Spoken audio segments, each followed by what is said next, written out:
Welcome to another Artis Opus tutorial. Today I'm going to be teaching you how to paint miniature faces, which is a really frequently requested subject. This video is going to be packed with tips and tricks from me on how to paint miniatures of all standards. So whether you're painting for an army, for display, you're just trying to get something on the table as fast as possible, I'll be giving you a load of rules that I like to follow. Some of them have actually come from literally like Golden Demon Slayer sword winning painters. I've asked a few people on their opinions on the size of brushes they use or if they have any tips or tricks, that type of stuff. So without further ado, let's jump in.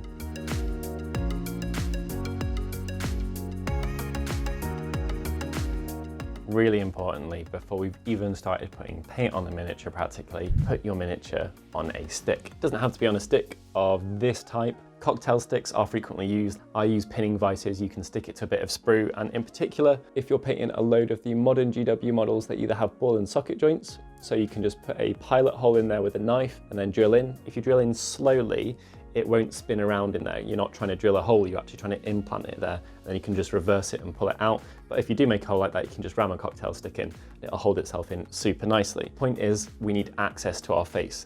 It's really important to make it easy to turn it upside down, back to front, you know, whatever you need to be able to get in there at the right angle. We're doing some detail painting here, whether you're going fast or slow. It's important to be able to get access to whatever bit of that miniature that you need. So we've got some heavily diluted word bearers red here. I'm absolutely fine with doing this over a couple of layers, but what I'm going to be doing is base coating that face. You don't want to worry about getting the surrounding areas with what you're doing, so I'm not worried about if I get far too much on the hair or the bits around his neck or anything like that. I'm painting the flesh first so I can fix the other bits afterwards, and I'm just getting a nice solid base coat on the figure. It's not an issue for me to get it on the surrounding areas, and actually just make sure that I do get right in there in the recesses and everything, so there's not going to be a single area that gets missed. Tip number 2, I love the big brushes. This is a size 5. You see me use these all of the time on the channel. However, I'm not going to be using this for the miniature today. So step down your brush size appropriately. Not too small. If you step down too small, you're going to have issues with tip drying, and that is particularly an issue if you're in a hotter or drier climate. Not a problem for me in the UK at the moment. You can see how cold it is here. Frequently, people will use a size 1 or even drop down to a 00. So I've asked our signature painters before recording this what size they use for faces, and the vast majority of them use a 1 for the greater part of the work. They'll step down to a size 00 for their eyes. Now, some people use different ones. Some people use S, some people use M. Angel Giraldez, he uses a size 2 and a size 1M because he likes the lack of flex in the bristles. I'm going to be using predominantly a size 2 or smaller. Different horses for courses, whatever is the most appropriate for you, but do consider stepping down a brush size, at least those little details like the eyes, the nose, the teeth. Okay, so here we've got some word bearers red and we've got some screaming skull mixed with a little bit of word bearers red. I'm just going to take some of the screaming skull, mix that in with our word bearers red, dilute it with a bit of water. Okay, so at this stage, we're going to begin our kind of blocking in and building up of the areas that we'd like to be lighter. So as we do when we are dry brushing, I'm going to be focusing on the brighter areas first when I know it's right, and then I'm going to be working to the other areas of the face there. So all these kind of top bits, the majority of the face is going to get undercoated with this anyway, but I just feel more comfortable with starting with the bits that I intend to be brighter. Boo. When I'm painting a miniature's face, often what I will do is I will take the actual face itself and I'll hold it under a lamp and I'll look at that for reference. So as default, and Squidmar's got an amazing video on this, which we'll link below, kind of from 45 degrees, light pointing down towards the forehead is a really easy angle to paint, and it gives a lot of kind of realism because light always comes from above, generally speaking. And it's, you know, it's kind of paint by numbers. You know, this bit's going to be brighter, this is going to be a mid-tone, this is going to be darker, have some shadows under the cheekbones. Don't be afraid to really, really exaggerate things like that. So at this stage, I'm basically just going to add more of my screaming skull color. You can see me placing it on a point on my palette where I've had my previous color, so I'm going to get an indication of how much brighter it is, if it's too much, if it looks like too much of a jump. That looks like it's about right. Make sure it's dilute. Now, it doesn't matter if this doesn't have incredible coverage. We're working in a small area, working with pretty thin paint. We can just build up a few stages pretty quickly. So again, I'm going to concentrate on those lighter areas, you know, his nose, the top of his forehead, the prominent parts of the scars, and I'm going to make sure to not miss anywhere else. Now it goes without saying to use a good brush for this. Don't use your scrunged one that you've been using on oil washes or anything like that. Use your Sunday best, like tippity top quality brush in the best condition, and maybe even give it a little bit of a clean before starting. You can use brush conditioner, or if you don't have that, you can actually even just use shampoo or something. I try and keep my brushes in good condition. I don't always manage, but especially if you are going for a level of detail, then it makes sense to use the right tool for the job, prepped in the right manner. So use your best brush for the painting. Okay, so it's just a matter now, basically, of building up our layers, adding a little bit more Screaming Skulls. So take a fair bit more, mix it in with our paint. Now the idea with this is that it's a quite big step up. It's still very dilute in terms of the amount of water that's in there, but if we put it next to that section on our palette, we want it to be way, way, way brighter. So you can even see on the back of my thumb there how much brighter that is. It is quite translucent though. See that against my skin? And what we're going to be doing is picking out those key areas again, and we're just going to build up numerous layers of this paint. You'll notice that I always end my strokes in the bit that I want the brightest. So if we take this cheekbone, for example, I want my lift off point to be right at the very top, where it'd be the brightest, and then this brow, I want it at the very bottom where it sticks out. So that's the lift off point is the bit where your brush is going to leave the most paint. And for me, I'm trying to control where that is to leave the most paint in the area that I wish, rather than, you know, like getting an accidental blob elsewhere. The other thing I want to touch on is to keep it simple. Often when I consider faces, and I wouldn't regard myself as an expert by any means, I've got a history of painting very heavily armored or hooded models, and the reason for that is that I don't particularly enjoy painting faces. So, you know, that's one way around it. You could literally put a helmet on the head and then you don't have to worry about painting faces whatsoever. We're, however, going to be trying to, you know, avoid those those hobby crutches that I've developed over the years with this video. So make sure that you are willing to take small steps. Basically only 3 paints, and I'm going to be trying to do the rest with some washes. And the reason for that is, there's a couple of reasons actually. One is that I think a lot of the skin tones that are out there are really pinky, and when I finish my painting, a lot of the time I look at it and I'm just not quite happy with how rosy it is. Now you can knock that back with some blue washes or something like that, so, you know, pull the tones down, but I'm actually going to be going from a dark brown base up to a bone color, and I'm just going to be transitioning between one and the other, and then maybe adding a little touch of white at the end, and that's all that I need for what I'm doing. Okay, so now we've got a super solid foundation for his flesh. What I'm going to do is I'm going to go back and quickly with my base coat color, I'm really going to dilute it a lot, remove the excess, and I'm going to use that to wash the eye sockets. Now this is going to allow us to go in there and start getting those eyes done, but I just want to make sure that they're kind of dark and recessed, and anything that we filled in that we didn't want to. These scar details, maybe around that mole. At this point, I'm just going to use this like a little bit of a wash. I can go in there and kind of render some details a little bit if I wish. Do around his mouth, his nose, that type of thing. Okay, now to touch on color again. There are kind of a few accepted rules that you can apply. One is that your forehead, if you separate your miniature into 3/3, your forehead should be yellow, your midsection should be red, and then your underside should be blue. Something that you could really get, you know, like tripped up on is if you're painting a, you know, like a female face and you go too heavy on the blue and actually you make her look like she's got a beard. Now, obviously that's probably not what you're going for, so that's just a consideration. Generally speaking, some other principles you could apply are to put, you know, like some redness in the recesses. So Darren laid them in some of his videos. He'll wash around the nose, the eyes, and he'll put some red stuff in the crevices there.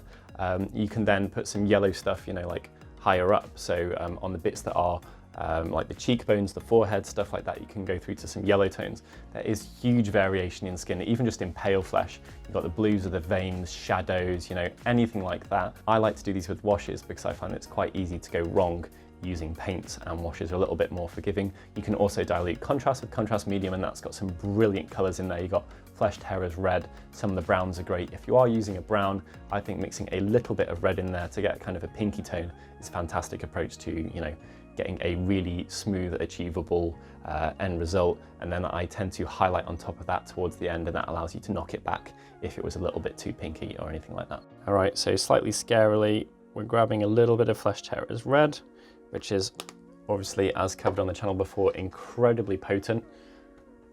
And then I'm going to take some Gore-Grunter fur, but you could use any of the browns here. You know, you could use Skeleton Horde, you could use Gulliman Flesh or something like that. And then I'm going to dilute that with a whole lot of medium. And someone's going to tell me for not washing my brush beforehand. Sorry, internet. Okay, so the nice thing about this wash, as we've covered, is rather than just having a flat brown or a too pinky red, we've gone for somewhere in the middle. Take away that excess, and I'm going to wash that into the recesses too. And while I'm there, I'll push that into the creases around his nose and help re-establish any recess details that I'm after around that scar, etc. Now, a commonly used mantra for painting not just faces, but painting miniatures in general is FIOL, so like foil but spelt wrong, and that stands for first, inside, outside, last. I think there was something like that with brackets in maths, I can't remember. But basically what's that saying is all the recess stuff you do first, and then let's take the example of eyes. So any mistakes you make around the eye, it doesn't matter because you haven't painted the socket or the skin or anything else yet.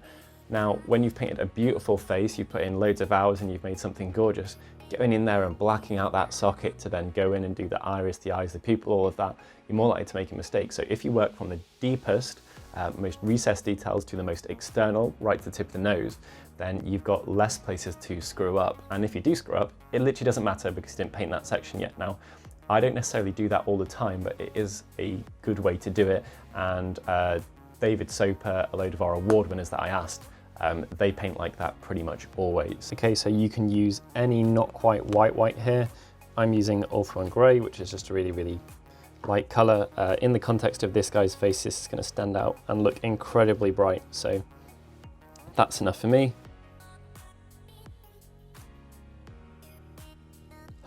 And breathe.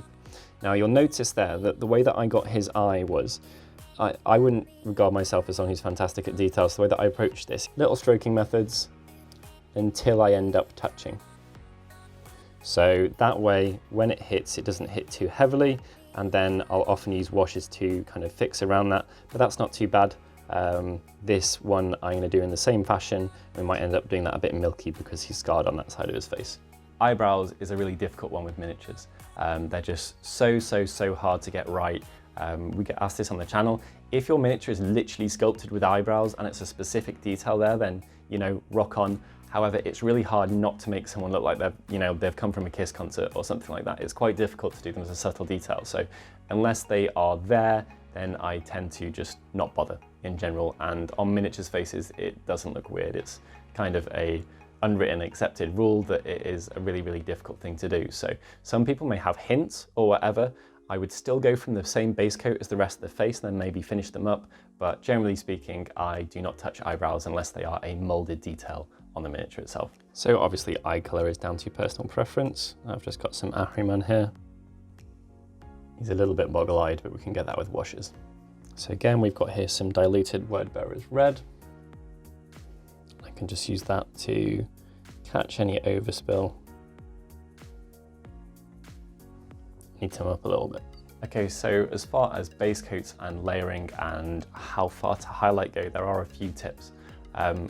Make sure you dilute your paint for this. It's an obvious thing to say, it's a miniature painting cliche, but dilute your paint with water or with a medium, and that will help you, not build up too much physical texture. We're going to be doing a few stages here. You don't want to go too far, both in terms of, how far you go with your highlights, although you can go a little bit more chalky or pastel-y in terms of colors. If you're painting elves, they look a bit otherworldly, and ogres, giants, dwarves, they happen to be a little bit more pinky. I think the classic GW colors, the dwarf flesh was a bit more of a rosy tone. But do dilute your paints, and you don't want to do too many stages, and you don't want to go too far. Now, of course, this is all personal preference. It could work amazingly well for some people, not for others. You want to be careful you don't obscure the detail of a face. It is a smaller area, and particularly like wrinkles or stuff like that, they will get filled in, and noses will get lumpy if you keep adding paint to them. So at this stage, without being too reductive, it's basically a matter of adding more of our bone to this color. Obviously, if you're using different colors, you might not be mixing at all. You might be going between other colors in a sequence or something like that. It's about doing this, and all I'm going to do is make sure that my paint remains diluted, that I concentrate on the raised areas, and that I lift off on the bits I want the brightest. and we're just going to shrink that area, focusing on, you know, the light points on the top of the forehead, the top of the cheeks, maybe this guy's chin because it sticks out quite a way, but generally speaking, we're going to be doing a shrinking section of light that focuses more and more and more on a decreasing area, which ends up being that spot around his forehead. I have switched to a 00. Basically the reason for doing that is to gain a greater deal of control and also to lower the amount of flex. It's a shorter brush, it's a smaller brush, so it's a little bit more like a pen and a little bit less like a paintbrush. Obviously it's still a paintbrush, but that lack of flex is just helping me with the confidence to place these details exactly where I want them. I'm still using my push and pull principles, so I'm ending my strokes where I want things to be the brightest.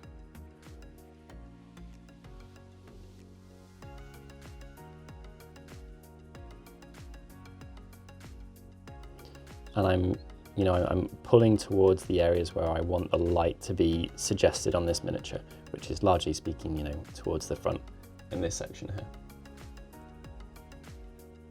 Okay, so at this stage, we're using pretty much a pure, it's still a mix because we put a tiny bit of the word bearer's red in there, which is the brown, but we're using pretty much a pure bony color. It's only got a touch of that in it. And what I'm doing is I'm just concentrating on all those little raised areas, top of his cheekbones, that type of stuff. And this smaller, less flexible brush is letting me use the brush in any direction I want without, you know, risk of accidentally wiping stuff in a way that I'm not happy with. Okay, so you'll have seen a much brighter, what looks like a white appear on my palette. That's actually bright ivory from Monument Hobbies from the Protocol range. So I'm just going to be adding that to our bone. I am actually going to take a little bit of our pinky previous mix,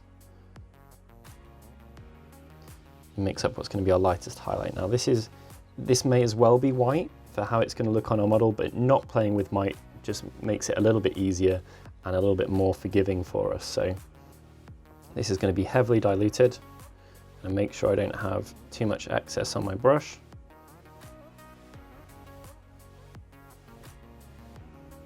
And I'm going to be using this very carefully, again in exactly the same way as our previous one, to draw attention to the upward facing parts of the model. There we go, pretty much done. Now, I'm sure you're wondering, what do I do if I don't want to spend that long painting all of my faces, which is a legit question. And what I'm going to be doing here is making a much lighter version of our bone mix, and then straight over that brown base coat, I'm going to be hitting the entire area with this. So no exceptions here, the lot is getting covered in exactly the same way that we did the brown base coat. 3 thin coats later, we've got a good foundation there. Gonna grab another contrast. I've got Gulliman Flesh here. Now what I'm gonna do is, I've already got some water on my brush, so that's gone into the mix. I'm gonna get a little bit of Wordbearer's Red, mix that in with it. This is just for coherency. We've got this mixed in with our skin tone, so it's gonna play nicely. We know that, we don't have to test anything out to know that. It's already on the model. And this is going all over. And the idea with this is that we don't want too much of it anyway. Don't forget his little ears. I'm going to pull it out of the sockets, make sure there's not too much there. And actually, you're putting on the first application, and then rather than applying any more, you're basically going around the model, removing it more than anything else. I'm just going to go back to the coat that we used for base coating. I'm going to pick out his details for highlighting. So concentrating on the forehead, the nose, the cheekbones. I'm going to let the model do the work for us, and anywhere where that contrast wash hasn't pulled, where it's been pushed away, that is an indication of exactly the contours that we're going to be following. Okay, and we're going to jump to pretty much pure bone, mix it with that base coat just for a little bit of coherency. And what we're going to do to help us kind of get away with the speed of this paint job is we're going to paint the details of the face in really highly contrasting colors. Flesh Terror's Red again. Going to mix it with the wash that we made just to dilute it a little bit. Be careful with this stuff, it is incredibly potent. So this is going in his mouth to darken it. And I'm carefully going to contour it around his teeth just to make it so they can stand out and be a little bit darker. Further dilute it, just adding some water. I want to make sure this is really, really diluted. Push it into the eye sockets, around the nose a bit. This This is all about high contrast as fast as possible. So taking the ivory that we used when we're being fancy, make sure it's diluted, there's not too much on the brush. We're going to pick out the details this model's been sculpted with. And this is all going to look fairly extreme and not too fancy on camera. It's not about being award-winning though, it's about standing out on the tabletop. So we're going to be exaggerating these awesome details that the miniature's been sculpted with, including imagining his teeth for him on his lower jaw. So just by doing that, look how much of a difference those teeth have made. That is a fairly sloppy paint job. I applied the wash a bit too thick in the recesses, stuff like that. Grabbing those teeth has just made his expression jump right out, and that's not something, you know, that's not a you can get away with that. That is super solid tabletop standard, really, really, really quick. Now it's up to you what details you want to enhance like that. You can go for his eyes, the teeth, you can do blood splatters. If they've got scars, anything like that, you can really make the most of them. You can give them highly contrasting hair. You know, you could just paint that all a light gray and then wash it with a medium gray, one of the contrast paints. That is going to look super solid on any finger. And you know, it took a fraction of the time of the previous one. We've used the same principles, but that's 4 quick steps, and across an army that would mount up to no time at all for pretty solid quality faces. We are done. Now, as I've touched on, both of those turned out really well. If people are curious, I finished these off and I just used the normal metallics. So I used Vallejo Game Air Silver for the metals, and then I used a non-oil and Huldra Blue wash just to finish them off. And the grey hair on this chap, which turned out quite well, it's literally just Celestia grey highlighted with Ulthuan grey. That's it, you know, no fanciness, no washing, no anything like that. I hope people found that useful. I think when you fully, you try your best to fully understand something. In this case, we're talking about painting faces. You learn, you know, as much as you can in a reasonable amount of time. And once you've got to that point, that's what allows you to just skip stuff, you know, miss it out completely, or butcher it, or take a portion of it, or graphically strip it down to, you know, its barest principles, and then try and get away with the absolute least you can. And that is what we've got here. So if you have a look at this guy from the side, he's definitely got more nuance. There's a lot more different tones going in there. It looks more realistic. And then this guy is, he's kind of like a caricature or a cartoon version. So we've picked a heavy facial expression. He's all, you know, wild. He looks like he could be casting a spell. Be a really good head swap, that, by the way. And then we've pushed his teeth, we've pushed his eyes. I actually went in and I used a slightly darker blue for his irises. I think that's worked out quite well, but that miniature is, you know, it's solid face and then like striking hair, striking teeth, and we've picked one that's good for speed painting, and it's turned out really well. So 50 minutes, 5 minutes, plus, you know, maybe 5 minutes of hair, something like that max, or the finishing touches. It's up to you what you want to take away from this tutorial, but what I want to push is, you know, kind of trying to learn everything you can in a reasonable amount of time, and then being super willing to experiment and strip back on, you know, what maybe you don't need. Now, if you've got any questions about a particular principle, or how, you know, how I would go about doing a fast version of X or Y, you know, it could be like painting metallics, painting red, painting anything. We touch on this a lot on the channel, and one of the reasons I started this channel is I want people to get results they're happy with in the time that they've got available, which isn't always as long as we'd like. So anything you'd like to know, or content for future videos, please pop it below. Please like, comment, subscribe, all that jazz. Hit the bell notification to be notified for future content. And just so you're aware, we are on the, we're on the brink of 30K subs at the point of recording this outro. When we hit it, I will start that 24-hour army, and it won't come out immediately because it's going to need some work from me and some editing, but there will be me trying to paint an army in 24 hours to a crazy high standard with a lot of planning, and I think it should be really, really educational for video, kind of following on this theme. So thank you very much for tuning in, stay safe, and we'll catch you in the next video.